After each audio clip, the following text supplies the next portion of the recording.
All right, thanks for coming in on Saturday, guys. Turn it over to Coach and then a few questions after that. Yeah, first of all, it's great to see everybody. I haven't seen you guys probably since the bowl game. First, would love to start by just wishing Coach Cook the best. He came and spoke to the team when we first got here. He's been a great friend to me. He's helped me a ton. Comes to practice. Is always there for us whenever we need anything. So when you have a chance to be around the best, when you have a chance to be around greats, it only makes you better. And so I was obviously sad but excited for him to hear that news the other day. To me, our women's volleyball program, I think it's such an amazing feature for our university. As I go all across the country, there's not a person that doesn't bring up the game in Memorial Stadium. As I'm recruiting for football, their families know the excellence of Nebraska many times because of our volleyball team. So what he's done is amazing, and I think we all know that. And want to welcome Danny Busboom Kelly here. I obviously don't know her, but I had a chance to visit with her the other day briefly over text, and look forward to getting to know her. And she's obviously elite at what she does, so the greatness will continue. With that, I know you guys probably have questions for me. I'll go ahead and get started. Matt, where are you at with your special teams position on your staff right now? It's not filled yet. That position probably won't be a recruiting position, so we're doing some interviews and taking our time. Back to Cook for a second. I'm sure this was true, obviously, at Baylor and Temple. But, coaches at universities, they're a family all their own. You guys are kind of experiencing similar things. So when you lose somebody and they, retire, how hard is that just on the group of coaches that coach all the teams? Yeah, I think to your point, especially in a place like Nebraska, there's a shared not just responsibility, but we all understand each other. We all understand the pressures of these jobs, the opportunities, all the great things that come with it. And so, when I see Fred Hoiberg, I have a special relationship with him that only him and I probably can understand. When I see Amy, I probably have that same thing, Coach Manning. And so, and Coach Cook's right there, it's those people, after you lose a game you thought you were going to win, it's those people who usually text you. It's those people who usually pick you up because they understand just how hard coaching is and how hard building a program is. And so, you hate that. I thought, at the end of the day, when you get to be, you get to be in this business, at first you're trying to build something as a young coach. And at some point you start thinking about impact and legacy and all those things. And, when you saw, I thought the two videos I saw, first of all, for Coach Cook, to leave the program to a player who played for him. What an amazing impact, and then, saw him walking off the court and, Harper walking up and hugging him. And so just, over all these different years, at the end of the day, our true impact as coaches is on the people we coach. And so, talk about leaving a place better than you found it, which is a foundational element of what we believe in. He's the epitome of that. So happy for him. I'll miss seeing him at practice. I'll miss those things. But he did tell me he'd be around, so maybe he'll be more available to us, and I'm not getting on a horse, but I'll go visit him. So... Hey, Matt, in addition to the coordinator hire on special teams, what else this offseason is your focus in that area of the program? In terms of coaching, you're saying, or? In terms of special teams, like you mentioned at the bowl game, an overhaul of that part of the team. You, of course, got players from the portal in that area. But what are you hoping to accomplish in special teams before you get to August? Yeah, I think, again, I'm always very protective of our players, but I'll be quite honest. I think even in the interviews, I don't think anything we did was wrong schematically last year. I think a lot of our problems stem at the snapper position. And once that happens, you're trying to compensate for things. And I love those guys, but it just was not a good year from that perspective. And so, you think about, scheme, you think about all these things, but really at the end of the day, it comes down to technique and fundamentals. And so when something at the very core is not right, then the elements all around it aren't right. And so, I would love to go from being, I look at special teams like you're either, net neutral, where you're not winning or losing the game on it, or you're losing the game on it or winning it. And you think back to Wisconsin, which was a great game for us. We played really well on special teams. Opening kickoff, 60 yards. We made some plays on special teams, and all of a sudden it opened the game up. I don't think we can put any more time into it in terms of practice. I don't think we can put any more time in terms of meetings. I think our roster this year will be better than our roster last year. That's just the building of the program, and so I think you'll see some of that. But I think really this, whoever's going to lead it is a main focus, and then the decision, that we did to go out and get a punter and a snapper, and then obviously Aiden coming back should hopefully correct the problem that was there last year. What do you like in particular about, you mentioned McAllister and Gallick, and could Andrew Marshall be a return option too? Yeah, I think that we have a lot of guys who can probably return. I think the big thing is probably the battery, like the kicker, Tristan getting healthy. I think John, when given the opportunity with a good snap hold, he was excellent as the year went on. So we'll have, I think, two excellent kickers. Camden is here as a punter, who we think is a really, really talented young player. And then, you bring two players in with experience, right? They have reps. And, while snapping at New Hampshire might be a little different than snapping at Nebraska, really at the core of it, it's the same, right? Like the ball's going back the same distance, the same speed. And so we erred on the side of production and went out and found guys we thought would be really reliable. And so, again, just trying to address it with players, trying to address it with the leadership in the room, trying to address it with emphasis and having a fresh new lens, set of eyes. A lot of the guys that we've interviewed have just asked, hey, what do you see? And just trying to see a different perspective. And then Phil Snow, as we've gone through these interviews, he's really leading a lot of the interviews for me. So I'm in the room, but he's asking things again from a maybe different perspective than I have. I think you guys will find that I trust Phil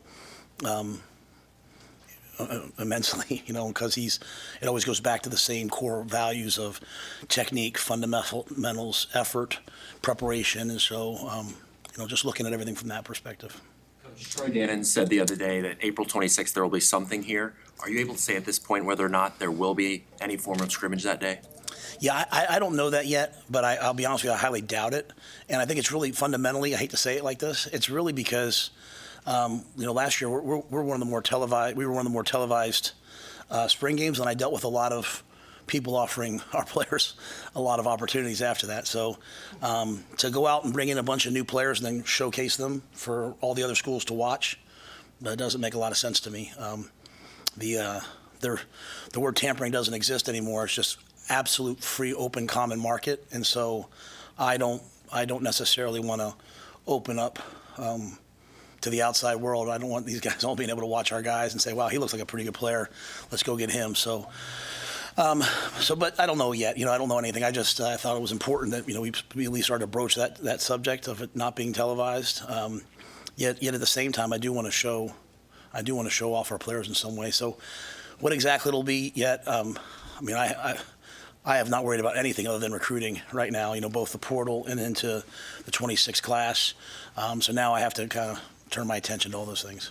Does roster size and injuries play a factor into that as well? Well, I think injuries are a factor, but we're still going to scrimmage in the spring. We're still going to tackle in the spring. But, last spring game was really unfortunate, right? We lost D. Bell, who we thought was probably going to be one of our best receivers, to a non-contact injury on the turf, and then, or semi-contact, I guess. And then Bly Hill, who we thought was going to be our starting corner, and then those guys never quite came around. And so, when you have 150, there's some attrition. And, when you have 105 and guys are being compensated now and you're putting money behind some people, it's a whole other set of parameters. Yet at the same time, you have to get good. And honestly, to me, it's about protecting the roster and protecting through that portal period. So we'll see. I hear all kinds of things about they might change this portal period, that portal period. So I think I have to just be really flexible right now. You mentioned Demitrius, Bell, him, Corcoran, Prochazka. How are they going along? Yeah, Turner had surgery. Just that was a hamstring that just never quite healed. So he had to have surgery from a specialist a couple weeks ago. So we're hopeful that he'll be back at some point. Teddy Prochazka, he's right on pace. Demitrius is a little bit behind, but trending in the right direction. So we think he'll be full go this summer. I think those guys are doing a good job in the training room. Are there any other, I guess, as you go through the winter and spring injuries or notable guys who will be out for a while? Yeah, I don't know that I mean, like, Gunnar had his shoulder done. Lutowski had surgery. We had a lot of guys have surgery. Carter Nelson had surgery. I said Gunnar, Lutowski. Canuck had surgery, but should be back for the spring. So, I mean, kind of the run-of-the-mill, postseason, a lot of, laborals and stuff like that. Opportunity for some young offensive linemen to have a big spring, if all those guys might be recovering. Yeah, no, I mean, even in the portal, I mean, you might find a guy here or there, like a one-year guy, but like to win in college football, you're gonna have to grow your own offensive lineman, and so we've recruited a lot of really good young players that have gone through the rhythm of like redshirting and then kind of being a backup, and now it's their time to make their move, right? They have all the opportunities they want this spring, and I'm excited to see them. Guys like even last year, the guys we signed last year, Preston, Grant Bricks, those guys in the bowl game were in the two deep, and so it'll be their chance this spring to go out there and either be starters or be, in the two deep and show what they can do. There's a lot of guys that have spent a year or 2 years in the weight room, and now they'll have an opportunity. Kind of who your center might be at this point. I think there's a lot of guys who could do it. We have Sam Sledge, we have Jason Machachak, Justin Evans has always gone over there. So Donnie will do a good job of putting the best five guys out there. But I think one of the main things for our guys is like not to forecast things. Obviously you heard me talk a lot about let's not forecast our record next year, and let's not forecast the lineups right now. Like let them all go compete. I think what'll start to creep into football is as you start to, which makes sense, right? As you start to put finances and revenue sharing behind players, it's all automatically assumed that, this guy's getting paid this, then he's going to be the starter. And that, while you expect that to happen, we're never going to operate off that. The best players are going to play. And so most times you're compensated for not what you're going to do, but what you've done. I mean, I can tell you last year, some of the more highly compensated players on this team via NIL didn't play, and some of the less compensated players did. And that's just, that's just football. So all of our guys are going to have an opportunity this spring to either battle for the 105 or battle to be a starter. And it'll be a long physical season next year. So if there are two, they have to be ready to be a one. You look at what happened to us last year with Turner and Teddy, and all of a sudden Gunner's a starter. So, all of our guys have to have that rhythm. Those three pretty important guys up front on defense. How do you feel, just generally speaking, about the personnel on the defensive line? Yeah, I mean, I think it's really going to be hard to replace a guy like Ty Robinson. I think he's, I went down to Mobile and watched him and talked to people with him. I mean, he's just an absolute dude. He's a freak, difference maker, athlete, tough guy, competitor. Nash, he went to the East-West game and put on a show, and he's big, physical. MJ did an amazing job for us of setting the edge and playing hard, and then Jamari had production at times. So, we'll have to replace those guys. But that's going to be the same thing year after year after year. I feel good about the guys we have. I think we brought some guys in, but the guys that were on the roster last year, the Keonas, the Riley Van Poppel, Cam Lenhart, they've been waiting for their turn. And we play a lot of guys on the defensive line. I think we have an excellent defensive line coach coming in. Phil's going to do a great job as the edge coach, and we'll be good enough to win up front. Phil, Bill coach which guys? Phil will coach the outside backers, the edge players, and Terry will coach the inside guys. As you put together, as you start to pencil together, just not the names, but the numbers, the position breakdown of how a 105 will look, you've obviously done it at the NFL level with a 53-man roster, and it's basically twice the size. Is it as simple as like you have twice the same number of offensive linemen, twice the same number of quarterbacks, defensive linemen, or is it different in college because of the ages and development level of the players? It's a great question. I think the first thing you do is operate off the first 53, which we actually tweaked to 57 because college football is a little different. So like we have like our first 57, which is built exactly off of an NFL roster, right? So like when I say 57, like we're always gonna think about 3 quarterbacks instead of 2 because you probably have 3 on scholarship. So just a couple tweaks here and there. And then after that, I think you want to start to have like the semblance of a second 53, but it's really the first team of that. And then as you get to the bottom 10 guys, if that makes sense, between like 95 and 105, I won't get caught up in, to me, there's going to be guys that bring a lot to the culture of the team. There's going to be guys that are flexible at practice, like Roman Mangini, whether he could be a starter next year or he could be, I don't know, but he's going to be on the team because there's no one that makes practice go better than Roman Mangini. I mean, he's out there catching balls on the scout team, spiking them, just raising the level of everything around us. And so, to me, that last group, and I don't even know how it's going to work yet. I mean, honest to goodness, I don't even know how the 105. I've been told that we think it'll be the day of the first game, so you might go into camp with more. And if a guy's out for the year, he won't count in the 105, so you can replace him with someone else. But it has to be before that first game. So I've had lots of players who, we made a conscious decision to tell every guy on the team, if we did the 105 right now, would they make it or not? So they had a chance to move on. And some guys have moved on and they found spots, which I'm really happy for. Some guys have left as walk-ons here and gotten a scholarship somewhere else, which is great. But some guys have said, Coach, I'm staying here until you guys, kick me off like I'm a Husker. And that's hard for me to sit there and say, well, they're not going to make the 105. So we'll compete it out all the way to the end and see how the numbers play out. Maybe if we have 115 in camp. Right now we're, I think, at like 130. So we still have not reduced it all the way down.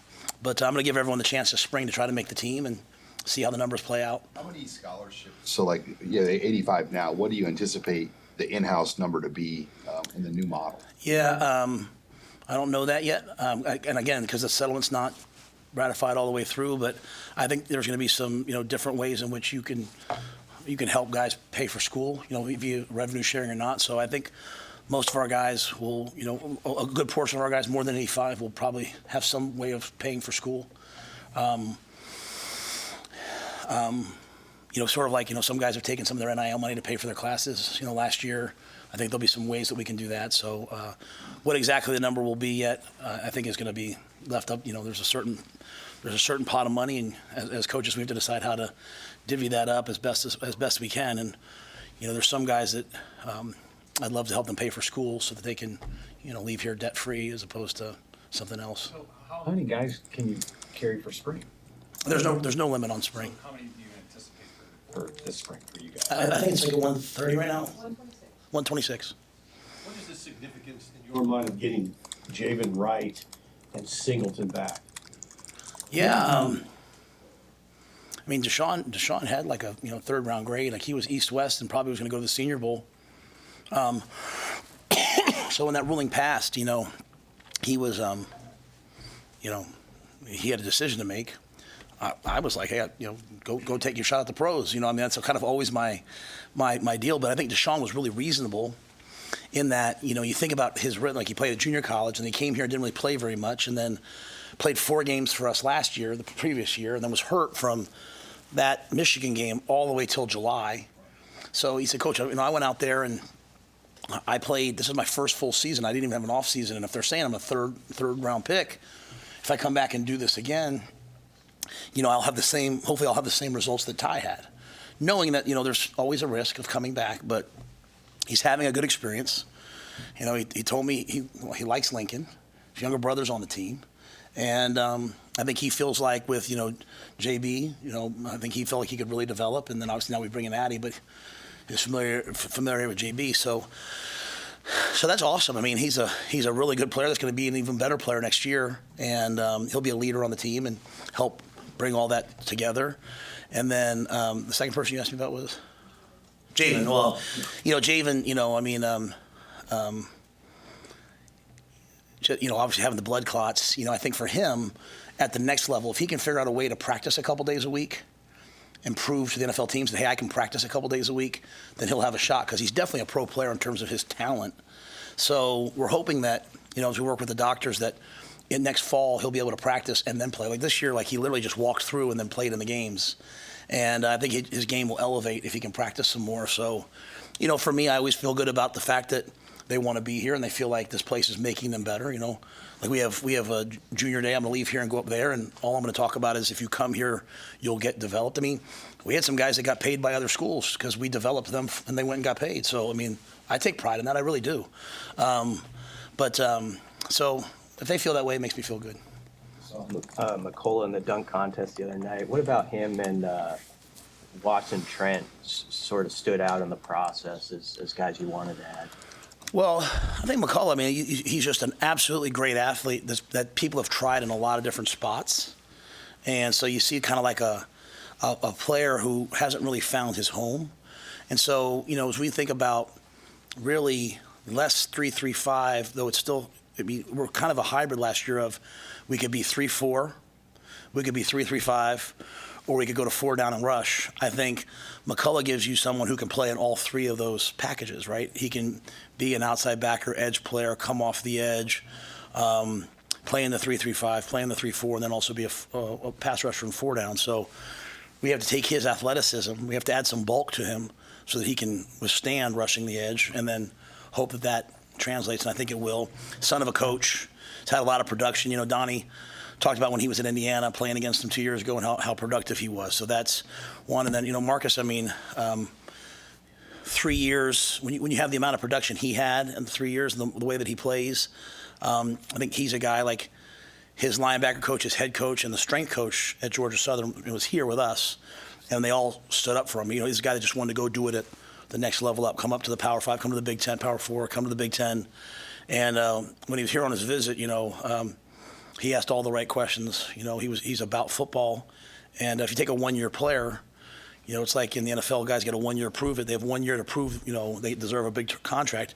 Some of these guys are saying, I got 1 year to come to Nebraska, prove I can play in the Big Ten.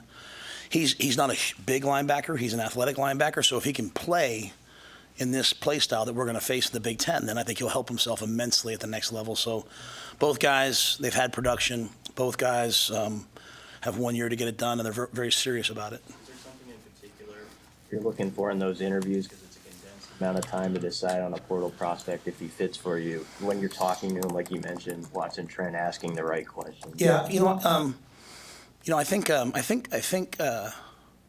we have a lot of structure here, and sometimes a lot of young players push back on it, which I get, right? The older players, sometimes they come in and when I say by structure, it's like, hey, you have to get up and eat breakfast every day. And sometimes the guys come from a school that, they don't have 21 meals served by a chef, and they're like, wait, you're going to feed me? I don't have to eat ramen noodles? So there's a level of I can handle anything. I can handle guys who make mistakes. I can handle guys who lose their cool and yell at me. I just can't handle a lack of gratitude. I can't handle guys who are ungrateful. And so that's why the bowl was so fun, because some people left, and the guys that were at the bowl trip all wanted to be on the bowl trip. We had fun together because everyone was grateful to be a Husker. They were grateful to have all the things that we have. And so when guys come to visit and they treat people well and they're grateful and all those things, then the talent speaks for itself. But I'm looking for that other piece. There's other guys, when they've left, we said, hey, this isn't going to be a fit. We had one player who was coming here, and just as he was dealing with people, it just wasn't a great fit. So we're not going to ruin the locker room over one guy. And so I think that's the biggest thing for me, is trying to evaluate, why are you coming here? What are you leaving? And what do you really want to do? The second part I'll say is sometimes you have some younger players, right, who went somewhere and it didn't work out, and they're coming here, and then you have to figure out why. And then again, there's a compensation piece to it now, right? There's some guys you're going to take risks on. There's some guys you have to really invest in, and you have to really be diligent and not chase. How competitive do you feel like you guys were in the portal? I'm sure there were players that you didn't get, and there were players that you really wanted and got that other teams didn't get. But generally speaking, when you think about what you were able to offer, with this building and NIL and rev share, how competitive did you feel going through the process, getting the players that you got? Yeah, I think anybody we lost to when it was straight up, so the world we're living in now, right? If I offer you $50 and offer you $500, they're probably going to go there, right? So we have to make different valuations based upon what we have. But when things were straight up, if we lost someone, we lost them to a program that we want to be in the same conversation with, right? So I think that's happening in recruiting too.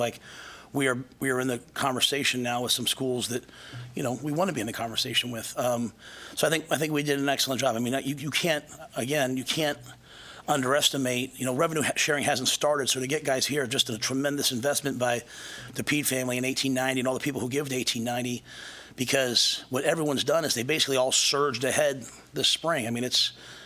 people have spent. I know schools have spent a ton of money on this spring, and we have too, to get the roster to where you have a chance to get to rev share. So, 1890's been amazing to us, and that's allowed us to be competitive. I think we all saw in the college football playoff the people who spent the most got the most. I mean, I've been saying that since I got here, and it's kind of real, right? So, I think we're competitive, and I think the building. I mean, if you come here and visit, the building is really good. And even in normal recruiting now, like I'm in high schools now, and I'm talking to players, and it's maybe the third time they've seen me in their high school, and they've been here 5 times. I mean, it wasn't like I was in college football and got here. Like I was in the NFL, so I didn't necessarily know all these guys. We'll start to really, I think, over the next couple of years, the conversation about what's Lincoln like will be less and less and less the more we get people on campus, get people to our camps, hopefully build some other things to get people into Lincoln, and that news will just go forward. And so now I'm on the road. People are saying like, oh, I saw the Colorado game. Oh, I saw the volleyball game. The more things we do, the big moments like that we capitalize on, we'll move up in recruiting, and then we got to win. At the end of the day, like we got to win, so that people want to be a part of a winner. What is your role in raising funds for your roster? In terms of like for 1890 or something like that? Yeah, or just, Yeah, because the revenue share is we're different than a lot of schools are having to raise their revenue share. I've talked to a lot of coaches. They're writing $14 million checks, of which they got about half right now, and they're trying to figure out a way to get to the money. The great thing about a young person, if they come to Nebraska, is like we don't take money from the students. Like this is all through our budget, and so it's sustainable. A lot of other schools, rev share is not going to be sustainable, so they can float a big number now and disappoint a kid later. We feel like we can just stand on business, like, hey, this is what we said and this is what we're going to do. In terms of for 1890, I'm kind of there as called. Like, when they have an event, I go. If they want me to talk to somebody, I do. I think it's really important that people hear some of the stories. I mean, you guys walk through the parking lot, you don't see like Lamborghinis and Ferraris out there. Like our guys aren't, our guys are investing in their futures and very often taking care of people back home. And but that's probably the extent of it. Really, I mean, Troy's kind of a leader, I think, in college athletics in that realm, so he does a lot of it. You just look back at the last month with recruiting, transfer visits, roster decisions, everything going on. How busy was that, and what do you think of the job your staff did to get that period? Yeah, well, certainly no one wants to be like, woe is us, right? Because we have the greatest job in the world. But, I mean, a tremendous job by the staff. I mean, we played Saturday, the 28th. We flew home that night. I think I got up and did laundry on Sunday, and then we were in the office Monday morning. There was no break. There was no, some of the auxiliary staff, but like Corey Campbell, Kristen Coggan, like they were in the office for portal visits starting on the 1st. So, we've worked straight through, and it's a collective effort, right? You hear me say all the time, it's the restaurants in Lincoln, it's Sid Dillon, it's our ticket office, our compliance office is, I think, one of the best I've ever been around. Patty, Gina, Sarah, they found not ways around things, but they're creative in this new world to help us get to where we need to get to. So it's a lot of people, right? It's the Kindler Hotel. It's just so many people that go out of their way to help us in this process. I think I ate at Aragon like 14 out of like 16 nights at one point. I could curate the menu, you know what I mean? And so, but you walk in and Mark's there and he's like, hey, welcome. And people they feel the energy of Lincoln. And so, it's a lot of people. We've been on the road. You can hear my voice is still gone. Last week, I got up Monday morning at like 5. We flew to Miami. Then we stayed in Miami the night. Then we went to Atlanta. Then I went and spoke in Alabama. Then we flew to Chicago, did Chicago. And then we got back Friday at like 5. And then Saturday morning, Julie's like 5:15. She's like, the girls have basketball and a volleyball tournament, so get your butt up. And so that was probably harder than being on the road. But, it's our job. And we're not going to win here without working. Nothing comes from not working. And so, but it's not really me. It's Susan, it's Wish, it's all the people in the building that are just bending over backwards, because there has to be a balance of, we have to recruit really well, but the way we'll win is developing the players that are in the program. And so, it's Dennis LeBlanc. It's all those people that do a great job for our staff. And so, but I'm going to give these guys, we'll take a couple days off here. Corey's running the program for the first 4 weeks. We just believe in strength for the first 4 weeks.